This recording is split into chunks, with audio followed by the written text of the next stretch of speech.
Hey, boys and girls. I've got another fun fossils lesson for us today. Here's our learning targets. I can read an informational text about fossils to learn new information. So we're going to get into a new book today. I can work like a paleontologist to put together a skeleton using pictures of fossils. And finally, I can make observations, find evidence, and make inferences. Well, the first thing I have for us today is another one of those mystery journals. This came across my desk, this mystery journal entry. I'm going to read it so we can talk about it. My arms are getting tired from digging in this sand, and I am sunburned. But it is worth it because today we found something. It happened early this morning. I was trying to dig carefully. I didn't want to hit any fossils with my shovel and break them. I knew that erosion may have brought any bones close to the surface, and I had to be careful. My shovel tip hit something hard. It felt like a stone.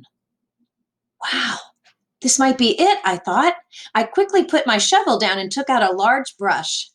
Everyone gathered around me, and we began to brush away dirt and sand to uncover the mystery rock. I thought, what is it? Is it the fossil we were hoping to find? It was a fossil, the fossil of a leg bone to be specific.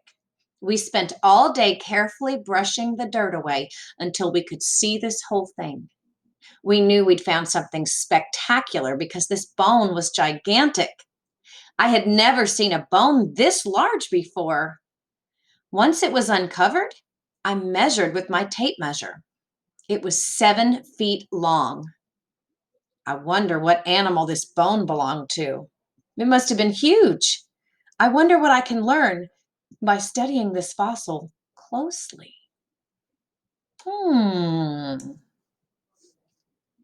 So this is going to give you, this journal entry is going to give you some clues as to what we are going to be studying.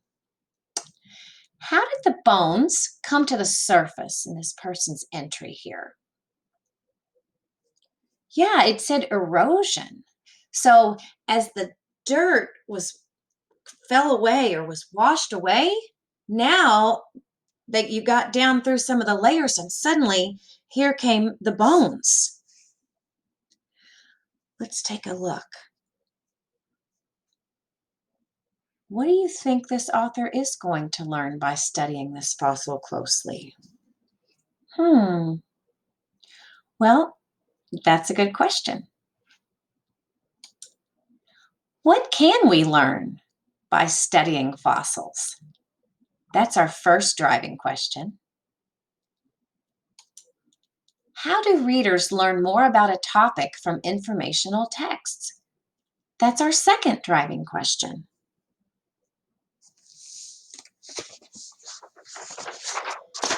This book, a true book, Fossils, by Anne O. Squire, is the book we're going to focus on this week.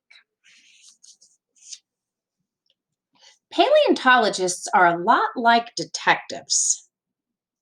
They solve mysteries about what the Earth was like long ago. Let's open this book and look at the table of contents. Okay, contents. This is our table of contents, and it's where all of the chapter titles in a book are listed. So with an informational text, readers can choose the information they'd like to read about and read only those chapters. So your chapter title is right here next to the number. These are the names of your chapters here. There's 5 of them.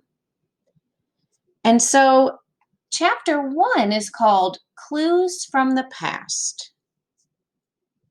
Chapter 2 is called Preserved in Stone.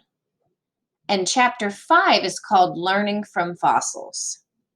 Those are the chapters that we're going to hear information from over the next few days. So back to our question. What can we learn by studying fossils?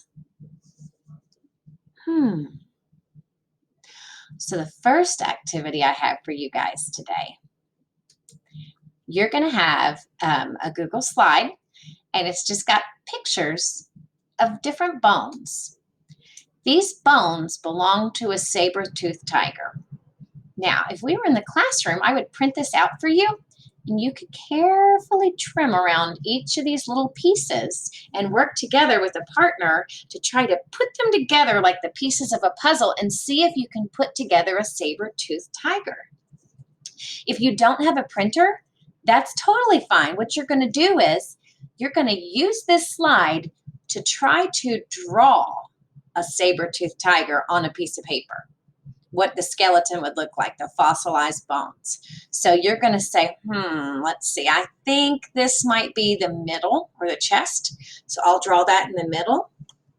Where do I think this might go? I'll draw it over here. So you're going to draw on a piece of paper your saber-toothed tiger. And you're going to put a picture of your tiger. You're going to turn a picture of it into me in Google Classroom. Just do the best you can do, because we don't really have the answers. We're just going to try to see what we can figure out. If you did have a printer and you did cut these out, you can glue them together on a piece of paper and take a picture of it in Google Classroom. But I want to see what you can come up with. Okay. Take a look at this slide here now, because now we're going to talk about that third learning target where we're going to be making observations and using those observations to make inferences. Let's talk about what these big words mean. So an observation, when you make an observation, you've probably heard of the word like observe.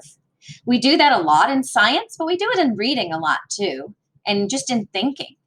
An observation is something that is noticed or seen. So after you've noticed something or you've seen something, you start thinking about it. What does this mean? How can I make sense of this? And the next thing you end up doing is you make an inference. An inference is a guess based on facts and observations. So these people are all thinking. They're thinking about what they've noticed or seen and observed. This guy here is a detective. He's thinking about what he's noticed and observed, and he's trying to put it all together to figure it out. And then they're going to make an inference. And so that's what you're going to do today. You're going to make a guess based on facts and observations. Okay, well, we've already talked about what a fossil is, right? A fossil is bones, shells, or other traces of animals or plants from millions of years ago, preserved in rock. Okay, I am going to show you some fossils now, and we are going to try to make some inferences. First, we're going to make some observations and see what we notice, and then we're going to try to see what we notice to make some inferences. Here's the first picture I have. This is a great fossil right here. Take a look at it. What do you observe? What are your observations? I see these. Ooh, look at those teeth. I think those are teeth. This looks like a head of an animal. And big sharp teeth. It kind of looks like a dinosaur to me. And it's got all these bones. All right, so that's all what I observe. It looks like an animal that used to be alive. And it looks like it's a hard fossil, like a stone. What could I infer? Well, I think I already did kind of infer that I think this might be a dinosaur. Looks like a dinosaur. And you know, I know that animals that had pointy, sharp teeth like this were usually meat eaters. So I'm going to infer that this is a meat eater dinosaur. Let's look at another one. This one's a little bit harder to see. I observe in the photo, this is a brush, like that you might use to kind of brush away some dust or some debris. So I'm inferring that that's what this person is doing. I'm inferring this is a paleontologist, and she or he is brushing away some of the dirt and debris away from this. I'm inferring as a fossil. kind of looks like it's like a spine or like a skeleton, the middle part of an animal. Let's keep going here. Let's look at, I think there's one more, or actually there's not one more yet. The next thing you're going to do now is do this on your own. So you've already drawn a picture, or you're getting ready to, of how you think the saber-toothed tiger bones fit together. Next, you have this slide in Google Classroom. You can type on this slide, or you can print it and write on it, or you can just write on a piece of paper and turn that piece of paper in, take a picture of it and turn it in. But what I want you to do now is I want you to practice observing and making an inference. So I want you to look at these two pictures here. You have the tools. These are some of the tools. And these are the tools being used here. So I want you to notice something about the tools. I noticed that the tools, finish that sentence. I noticed that the fossil, and finish that sentence. Now you're going to make an inference. I infer that the tools are being used to, and tell me what your inference is. And if you have another inference that you'd like to add about what's going on here, you can add that too. Or if you have any other observations you want to write down about what you have. Finally, after you have uploaded your drawing of what you think the saber-toothed tiger looks like, and you have uploaded your writing here, the third thing you need to do today is listen to a read aloud video that I have linked in this assignment. I am actually going to read chapter 1 today to you, and I just need you to listen to it. It's from this book, and I just need you to listen to it, and the whole time be thinking about everything that this book is teaching us about fossils. All right? Have a great day, boys and girls.